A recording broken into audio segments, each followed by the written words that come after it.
നാളികേര വികസന ബോർഡ് കൃഷി കാർഷിക ക്ഷേമ വകുപ്പ് കേര വികസന പദ്ധതി പ്രകാരം തവനൂർ പഞ്ചായത്ത് കടകശ്ശേരി കോക്കനട്ട് ഫാർമേഴ്സ് ക്ലസ്റ്ററിന് അനുവദിച്ചു കിട്ടിയ കാർഷികോൽപാദന ഉപാധികളുടെ വിതരണം കടകശ്ശേരി ജാറം പരിസരത്ത് നടന്നു. ചടങ്ങ് Ponnani block panchayat president C Ramakrishnan ഉദ്ഘാടനം ചെയ്തു. എറണാകുളം കേരഭവൻ മുഖേന സമഗ്ര കേര വികസന പദ്ധതി പ്രകാരമാണ് കർഷകർക്കായി വളം വിതരണം ചെയ്തത്. ചടങ്ങ് Ponnani block panchayat president C Ramakrishnan ഉദ്ഘാടനം ചെയ്തു. കാർഷിക മേഖലയിൽ വലിയ പ്രതിസന്ധികളാണ് നേരിടുന്നത്. ഇപ്പോൾ നമ്മുടെ കേരളത്തിൽ നാളികേരത്തിന്റെ സ്ഥിതി എടുത്ത് പരിശോധിച്ചാൽ ധാരാളം എണ്ണ ഉൽപ്പാദിപ്പിക്കാൻ കഴിയാവുന്ന ഒരു കാർഷിക ഉൽപ്പന്നമാണ് നാളികേരം എന്ന് പറയുന്നത്. പക്ഷേ ഇന്നും നമുക്ക് അത് എണ്ണക്കുറവായിട്ട് പ്രഖ്യാപിക്കാൻ വേണ്ടി കഴിഞ്ഞിട്ടില്ല.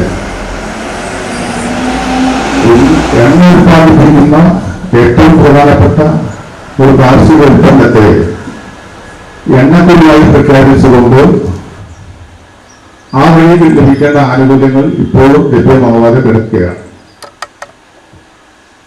കേരളത്തിന്റെ കാർഷിക മേഖലയിൽ ഏറ്റവും പ്രധാനപ്പെട്ട ഒരു വിളയാണ് യഥാർത്ഥത്തിൽ തെങ്ങ് എന്ന് പറയുന്നത്. നമ്മുടെ കേരളത്തിന്റെ പേര് നൽകാൻ തന്നെ കാരണം കേരളത്തിന്റെ നാട് ആയതുകൊണ്ടാണ്. ആ നാളികേര കൃഷിക്കാർക്ക് ഇന്ന് വലിയ രീതിയിലുള്ള ബുദ്ധിമുട്ടുകൾ അനുഭവിക്കുകയാണ്. നാളികേര കൃഷി നഷ്ടമാണ് എന്ന് കരുതി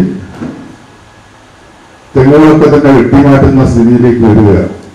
MP മണി സ്വാഗതം പറഞ്ഞ ചടങ്ങിൽ Kadakassery coconut farmers cluster convener KV Radhakrishnan അധ്യക്ഷത വഹിച്ചു. നാളികേര കൊച്ചി വികസന board deputy director Pramod P. Kurian മുഖ്യപ്രഭാഷണം നടത്തി. ചടങ്ങിൽ കടകശ്ശേരി കേര കർഷക കൂട്ടായ്മയുടെ ഉപഹാര സമർപ്പണം നടത്തി. വളം വിതരണോദ്ഘാടനം ജില്ലാ പഞ്ചായത്ത് മെമ്പർ ഫൈസൽ എടശ്ശേരി നിർവഹിച്ചു.